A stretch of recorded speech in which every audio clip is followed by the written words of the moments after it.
So, 1, 2 test. And guess what, guys? We just recorded a whole hour and our audio died. So we're going to do this all over again. And we're both really depressed about it. We're back, folks. For a second time, Sit down and shut up and buckle in.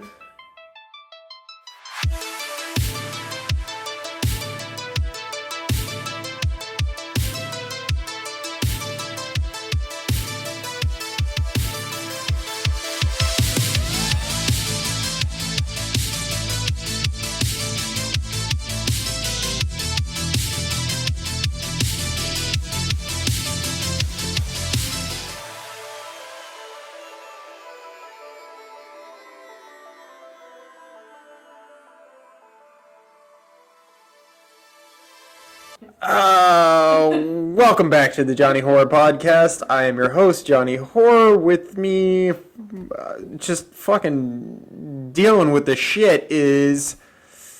Hi, I'm Katie. I'm the younger sister, and I'm here. She did it before, and it was Katie, the kid sister Maresca, and it was pretty fucking solid. That was really good. I liked it when you did that. I'm sorry. I'm sorry that you guys didn't get to hear that like natural because it was badass. I feel like there's going to be a lot of I'm sorry's that you didn't get to hear it the first time because it was badass.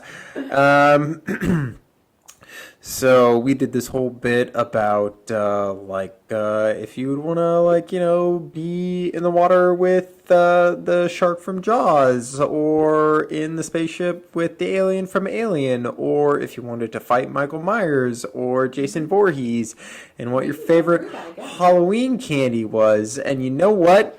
We're not even gonna do that because I don't have enough battery life on my fucking phone at this stage in the game.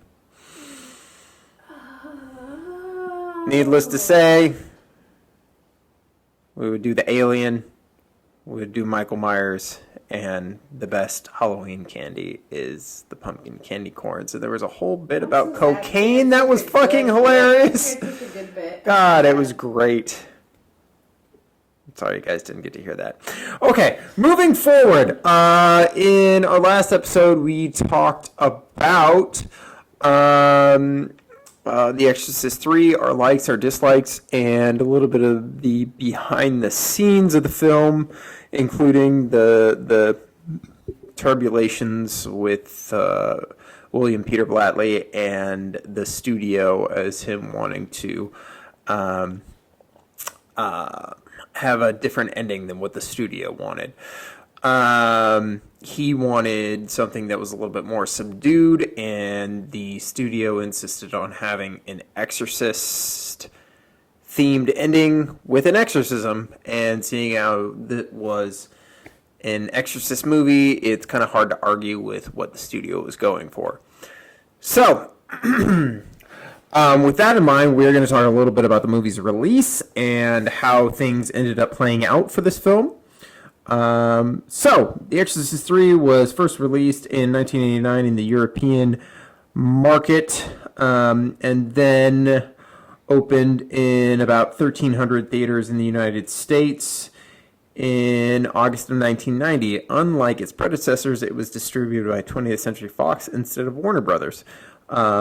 Though some of those rights would later revert back to Warner Brothers, which is why we get the box sets that we have.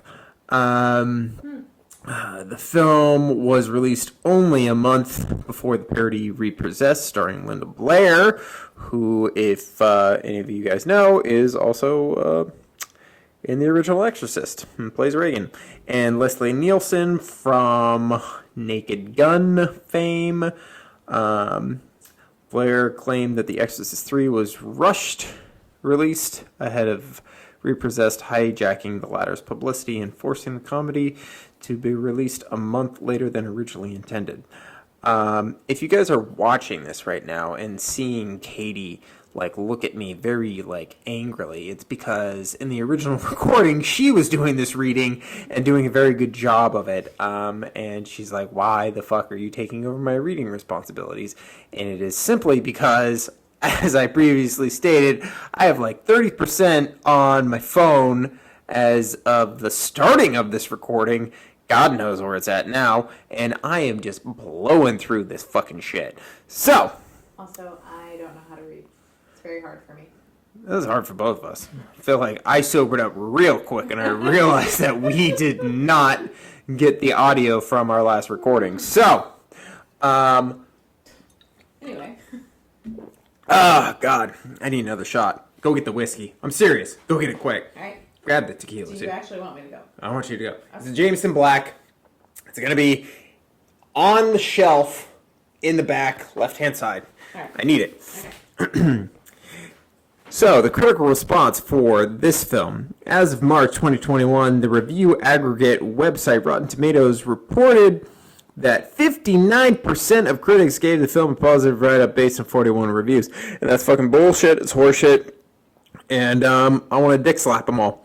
The critical consensus reads, Exorcist III is a talky literary sequel. Literary sequel with some scary moments that rival anything from the original. They're not wrong. There's some scary shit. British film critic Mark Commode called it a restrained, haunting chiller which stimulates the adrenaline and intellect alike.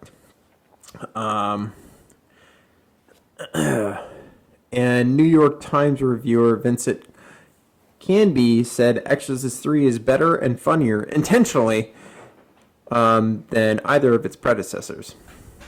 Critic Brian McKay of some thing that I can't even pronounce said that the movie is not quite as chilling as the first story, yet is at least a quality sequel, being worth watching but suffering from many uneven aspects. Hi. Carry on. People writer Ralph Novak began his review with, as a writer-director, William Peter Blatty is like David Lynch's good twin. Oh I remember this. Yeah.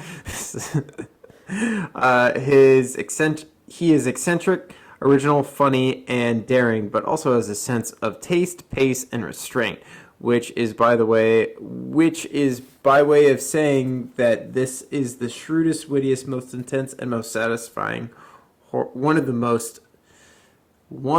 the shrewdest, wittiest, most intense, and most satisfying horror movies ever made. You read that line a lot better than I did. Wow.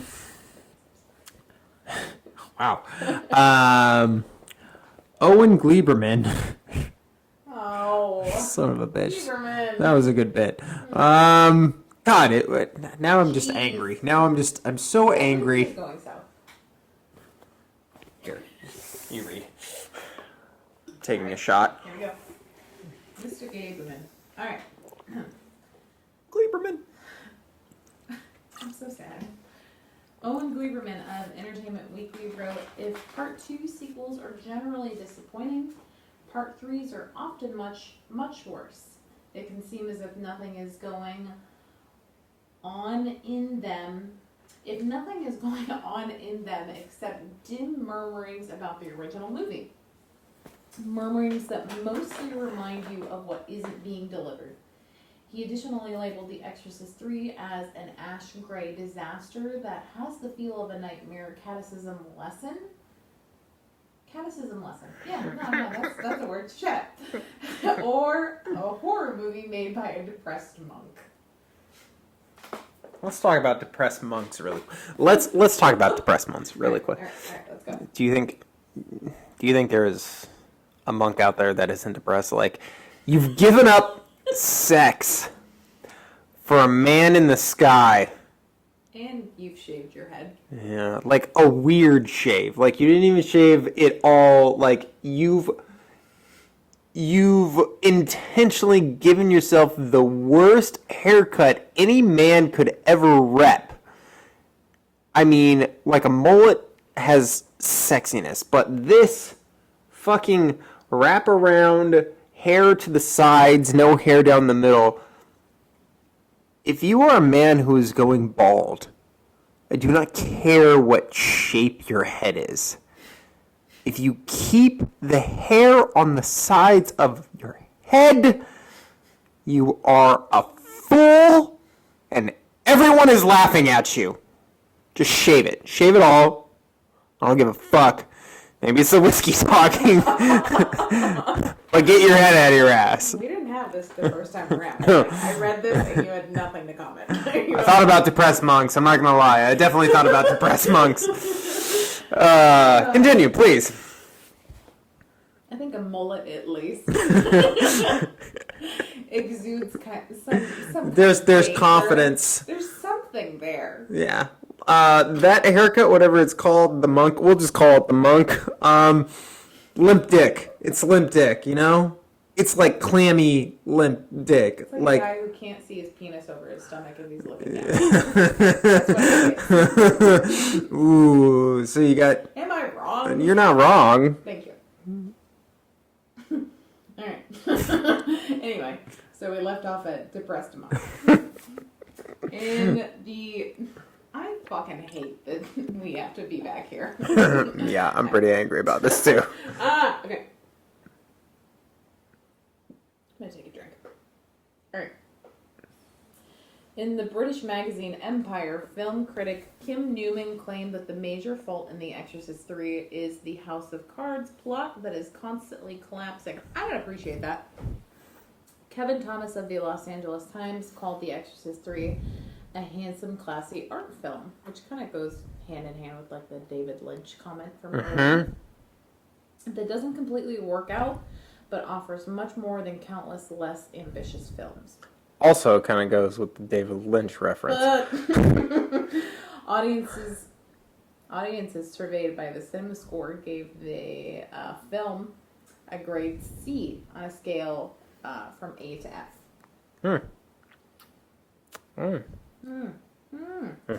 Alright, so now we're moving into box office. The Exorcist III opened in first place in its opening weekend. Earnings were about $9 million in the United States and Canada. It grossed a total of $26 million in the United States and Canada and $18 million. How does that make sense? I guess not the two combined. $18 million internationally for a total. Yeah, okay, there we go. For a total of $44 million worldwide. Blatty attributed its poor box office. Poor oxen. It's poor oxen performance.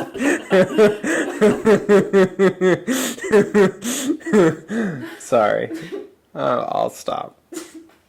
I'm gonna cry. Please stop, you're gonna make me cry. Blatty attributed its poor box office performance to the title imposed by Morgan Creek, having always intended for the film to retain the title of the novel. During development and production, the film went under various titles, including The Exorcist 1990. Morgan Creek and Fox insisted on including the word exorcist in the title, which producer Carter DeHaven and Blatty protested against. This is either Blatty or Haven speaking. I begged them when they were considering the titles not to include The Exorcist in anything because The Exorcist II was a disaster beyond imagination.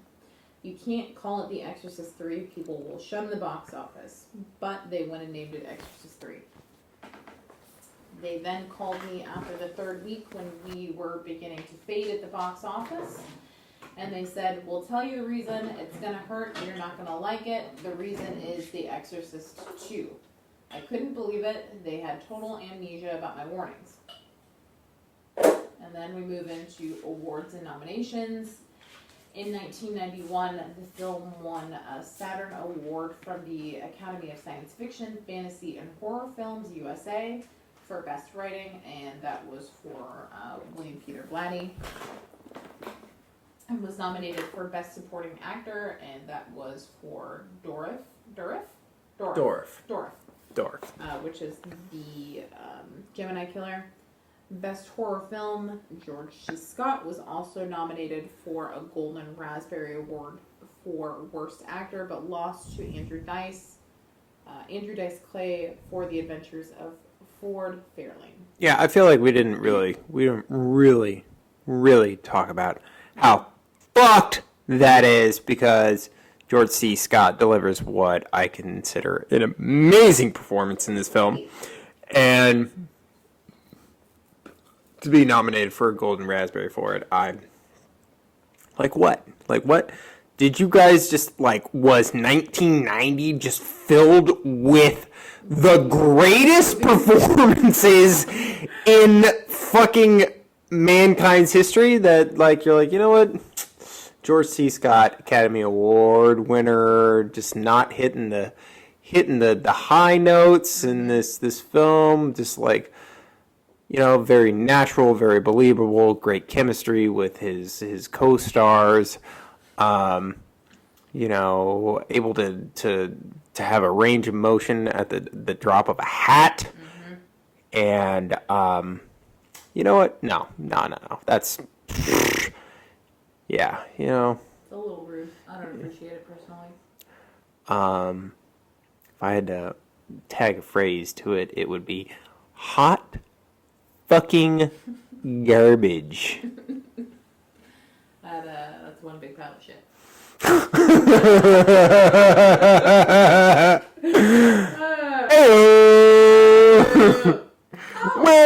Where? Speaking of, a little fly reference in the film too. Oh, yeah. About that? I don't know why. Yeah, I was wondering when he says that, though. When he's like, what's your favorite picture? And then he says The Fly. I'm like, Why? is he talking about the David Cronenberg one? Or is he talking about the original Vincent Price one? I don't know. Who knows? It's a good question, sir. It's a great Still an interesting pick for a priest, you know? I wonder. Film about a man who gets turned into a fly. Also, how does that movie even get made? Just like, think about that. Try making that movie today. Try. I fucking dare you. As an original concept. If I go into a studio, I'm like, yeah, there's a guy who's trying to make a teleporter thing, and he's gonna make a fucking teleporter thing, and but, when he's making the fucking teleporter thing, and he's doing it real good. Oh, there's gonna be a fucking fly in there, and I'm like, what? I'm like, yeah, man, there's gonna be a fucking fly in the teleporter thing. Listen, What? know exactly how that happened. That man went in there with some confidence. I'm not gonna say any words, but you know what kind of confidence he went in there with. And he tries to teleport, and his jeans gets fly with the fly, and then he becomes Fly Man. So we love it. We're gonna call it The Fly. It's gonna be a great movie. You know what, man? We like your style. Yeah, no. Marvel execs are in there. They're just like, Poo-poo. but what about the Taika Waititi humor? Are there gonna be jokes? Are they gonna break the fourth wall at any point? Is there gonna be jokes? Like, is the guy gonna be on his deathbed, dying of cancer, and be like, yeah, but I might not die. Yeah. No? Okay, sorry. I'm done. I'm not done. I'm definitely gonna throw some more shade at Marvel tonight, but who knows? Anyways, On that note, why don't we move into the director's cut? hey, we're gonna move into the director's cut. Great. The director Taika Waititi's cut, and everything is all jokes. We love him. He's great. He's a funny guy. Okay. So, as we previously stated, there was some discrepancies, if you will, between Taika Waititi, William Peter Blatty and Morgan Creek about the ending of the film, and maybe thing here and there. So there were reshoots and cuts, and wow, this is starting to sound like a Marvel movie. So here's what the original director's cut kind of looked like. Despite his also, sorry, I didn't even leave this, but everything that we've been reading is from Wikipedia. So big thanks to anybody who has contributed to the Exorcist III Wikipedia page. Katie, go check that camera and make sure we're still recording and we haven't fucking died You never know. We need to do this like every 5 minutes on the dot. Otherwise, Yeah, we're we're just good. We're great. we're living the life. All right. Despite his misgivings about the studio-imposed reshoots, Blatty remarked on his pride in the finished version of The Exorcist III. It's still a superior film, and in my opinion, and excuse me if I utter heresy here, but for me, it is a more frightening film than The Exorcist.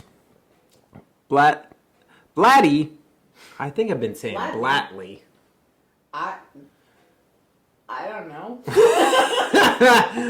Blatty hoped to recover deleted footage from Morgan Creek vaults so that he might reassemble the original cut of the film, which he said was rather different from what was released, and a version of the film which fans of the Exorcist series have been clamoring for. In 2007, Blatty's wife reported on a fan site that my husband tells me that it is Morgan Creek's claim that they have lost all footage, including the alternative opening in which Kinderman views the body of Karras in the morgue right after he falls down the steps. However, film critic Mark Kermode has stated that the search for the missing footage is ongoing.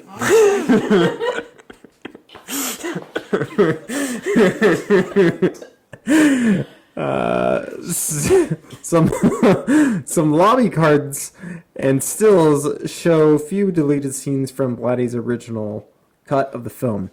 An alternative opening in which Kinderman views the body of Karras in the morgue after his fall from all down the stairs. There's nothing funny about this. This is fucking homicide we're talking about here. Sorry. It's actually suicide. I'm pardon. After his fall down the stairs in the ending of the first movie, when Kinderman leaves the morgue, the coroner says the investigation is still ongoing.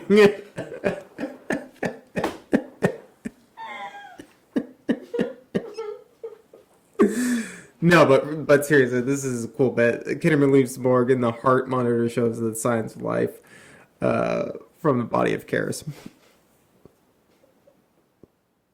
The aftermath, the death scene from the first murder priest, where his body is shown as severed, where his body is shown holding a severed head. Dear God, I'm sorry. we got to get it together. Yeah, let's regroup. We got it.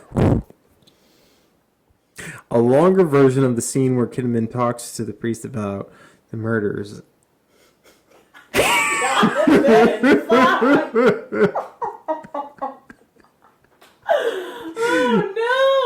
no! Okay. Whew. And when a demon face is shown on the statue of the saint.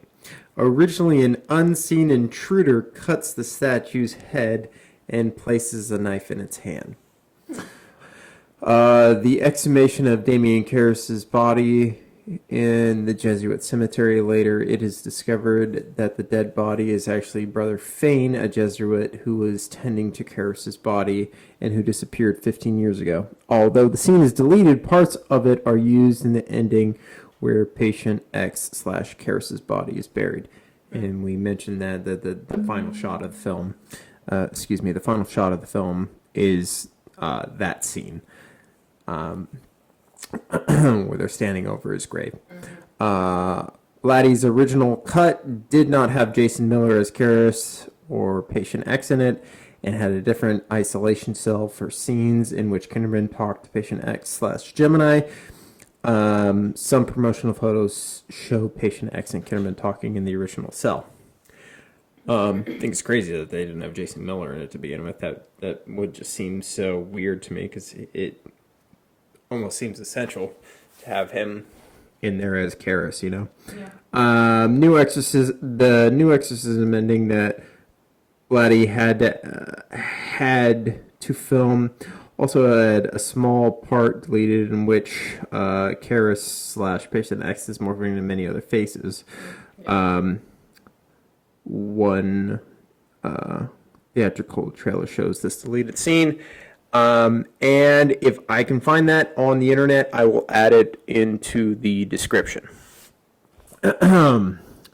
So, in March 2011, a fan edit called Legion appeared on the internet, credited to a fan using the pseudonym Spice Diver, which removed all the exorcism elements and recreated the main story arc of the director's cut without using any lost footage. In 2012, cast member Dorff agreed to present a screening of the fan edit at Mad Monster Party Horror Convention held in Charlotte, North Carolina on March 25th. Dorff introduced the film and did a Q&A with the audience afterwards. In December 2015, Morgan Creek began hinting via its Twitter feed that the director's cut was discovered and would eventually be released. Blatty later wrote on his website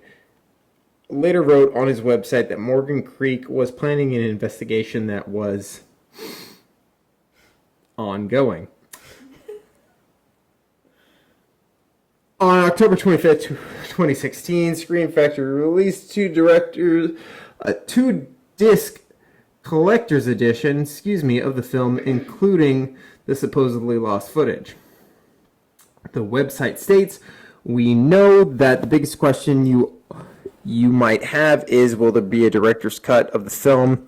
The answer is yes, but with some caveats. We are working on putting together a version of this film that will be close to Blatty's original script using a mixture of various film and videotape sources that we have been provided with."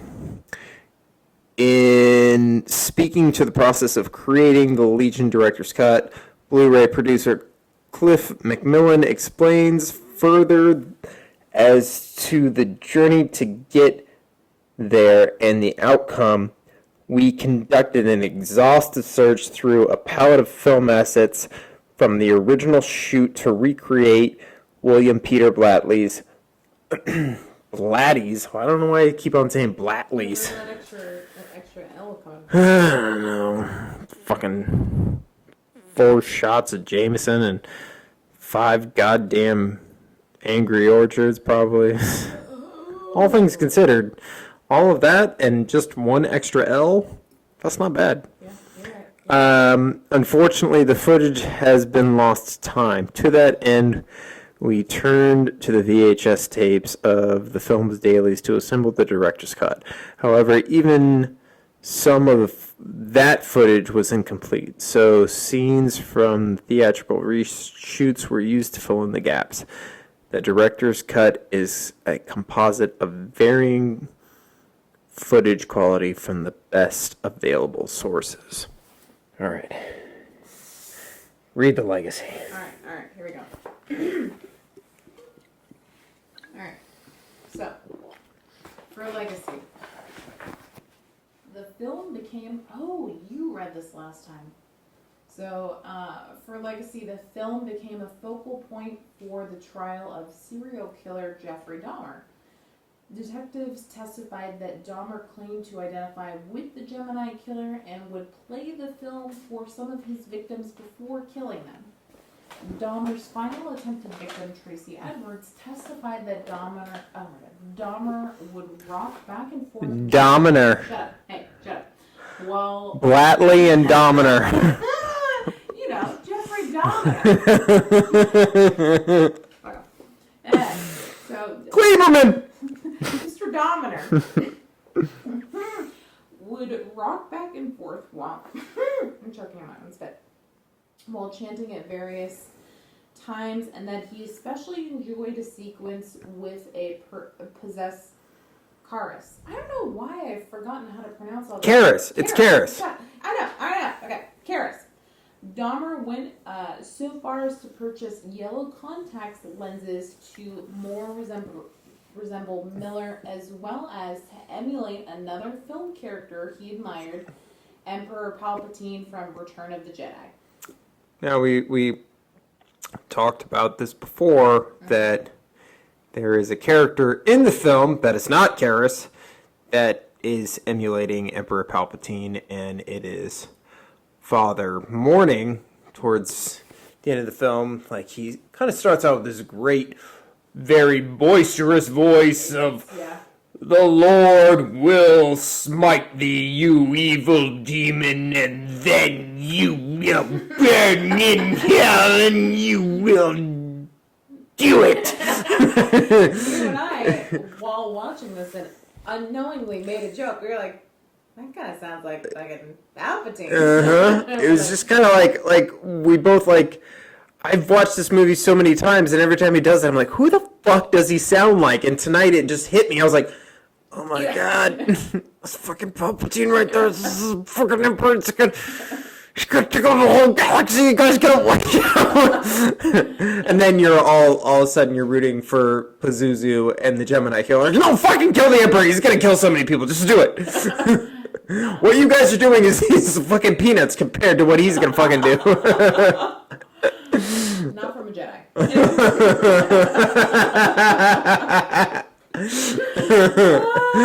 Alright, so continuing in Legacy.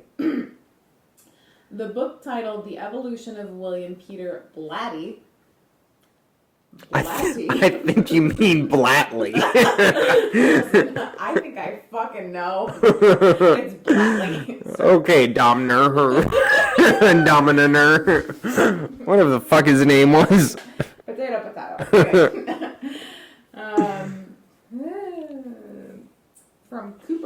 From concept to novel to screen by author Eric Christopher Myers reveals, this sentence makes no sense, I'm so sorry.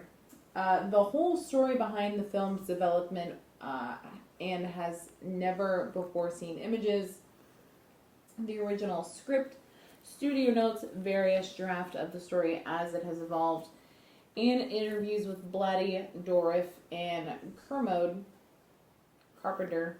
Who's Kermode? He's like a film critic or something. Oh, okay. I think I'm skipping some stuff. Hold on. I'm sorry. So let me start over. I apologize. You're doing great. Thank you so much. The book titled The Evolution of William Peter Blatty's The Exorcist III, From Concept to Novel to Screen, by author Eric Christopher Myers, reveals the whole story behind the film's development and has never before seen images, the original script, studio notes, various drafts of the story as it has evolved, and interviews with Blatty, Dorif, Kermode, Carpenter, and many other associated with the film. Myers, in an interview, said that The Exorcist III has sort of turned into the horror genre equivalent to Orson Welles' The Magnificent Ambersons, in that it was originally a very classy film that the studio hacked apart and turned into a commercial piece. I'm basically trying to chronicle how a film can get away from, I literally don't know this word, auteur? Auteur. Auteur. An auteur. Like a very creative genius sort of person. Mm-hmm. Oh, and be transformed into a purely commercial product. Okay. Yeah, so we kind of leaned into this before, but that maybe, maybe the studio might have had the right idea that, you can't have an Exorcist film without an exorcism. And what they were trying to market is different than the film that Blatty was trying to make. And that maybe the more fantastical elements needed a more fantastical ending rather than the, really, quite frankly, the dour ending that was originally intended. Yeah. All right. Go make sure we're still recording. Jeez. All right.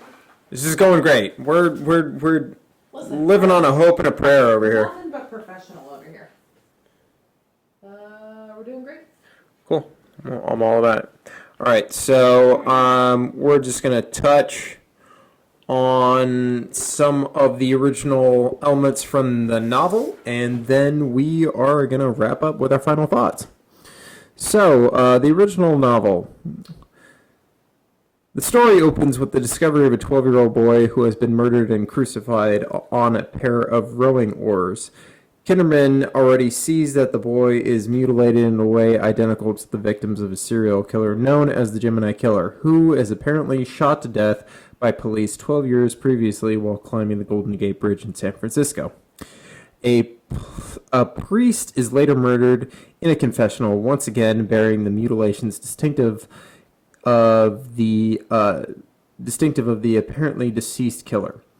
The fingerprints at the two crime scenes differ, however. Further victims soon follow, including one of Kinderman's friends, Father Dyer, from The Exorcist, who is slain in a hospital, his body drained of blood before being killed. Yet again, the Gemini Killer's mutilations are present. The investigation leads Kinderman to a psychiatric wing of a hospital where his friend was slain. There he finds a number of suspects. Dr. Freeman Temple, a psychiatrist who has a dismissive and even contemptuous attitude towards his patients. Dr. Vincent Amafortis, another doctor at the hospital, he is mysterious and not very talkative and seemingly apathetic toward everything since the death of his wife. Patients. There are a number of elderly people at the hospital with senile dementia. The fingerprints of different senile patients are found at the murder scenes, but interviews with the patients make clear that they are seemingly incapable of carrying out the elaborate killings and mutilations. Tommy Sunlight, a mysterious patient found wandering aimlessly 11 years ago dressed as a priest, who brags about being the Gemini Killer reincarnated and claims to have carried out the recent murders, even though he logically could not have done so, being secured in a locked cell in a straitjacket. At one point, he claims that doctors and nurses have let him out to kill. He also looks identical to Jony and Katie, a priest who supposedly died in The Exorcist by falling down a flight of stairs. Yeah, I don't know. My money would be on that guy. Just a thought. And James Vinnerman, the actual Gemini Killer. The actual Gemini Killer, who is going about killing based on the writings of Peter Blatley, who was inspired by Jeffrey Dahmer. Oh, God, we suck. James Vinnerman, the actual Gemini Killer himself, whose body was never found, suggesting he may have survived and resumed his crimes. In the end, Sunlight tells Kinderman that the demon from the earlier novel, The Exorcist, aided him to possess the body of Jony and Katie immediately after Karis's death in an act of revenge for having driven out the demon, for having been driven out from the little girl. Sunlight spent many years trying to gain control of the body, which had suffered from injuries during the time in which Karis was held in the mental hospital. Yeah. He lacked any... Checks out. He lacked any identification and was nicknamed Sunlight because he always sat in the rays of sunlight as it passed through the window of his cell. Upon finally gaining control of Karis's body, the Gemini occasionally left it to possess the bodies of the patient with senile dementia. And as they were in an open ward with access to the outside world, he could use them to go out and commit murders. Thus, the fingerprints of several senility patients were found at the scenes of crimes. Their bodies... I just said senile. Yeah, no, that checks out. Yeah, no, that absolutely. That would have been the appropriate way to go. Their bodies carried out the murders, but the Gemini was in control of them. The Gemini's motive was originally to shame his father, a preacher. When his father dies of natural causes, the Gemini Killer feels his mission is over and has no reason to remain in possession of Karis's body. Feeling compelled to explain everything to Kinderman, he summons the detective and succeeds in demanding that Kinderman tell him that he believes he, Sunlight, really is the Gemini Killer. Then he effectively wills himself to die from heart failure. Dr. Temple suffers a stroke and ends up mentally disabled.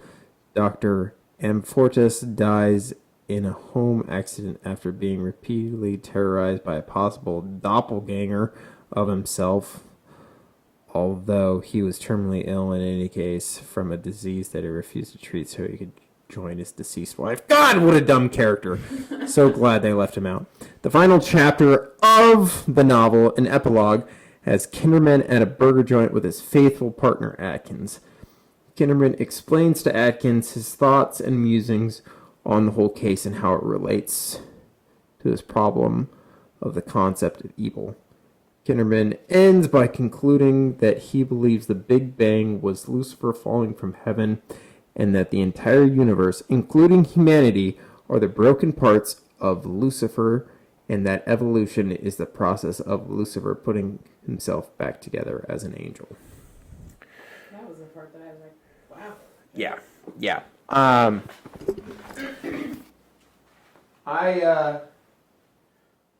I really like that bit of the novel. I think it is very profound.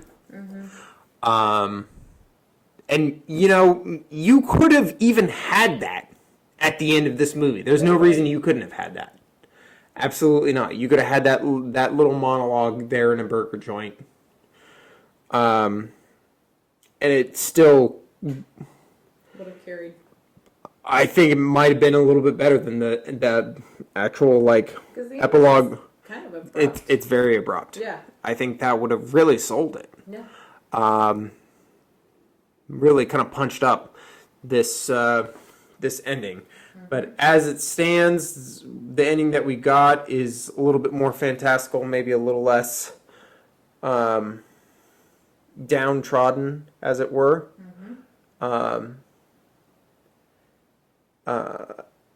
Still, I do feel that burger joint ending has like a very hopeful sort of message.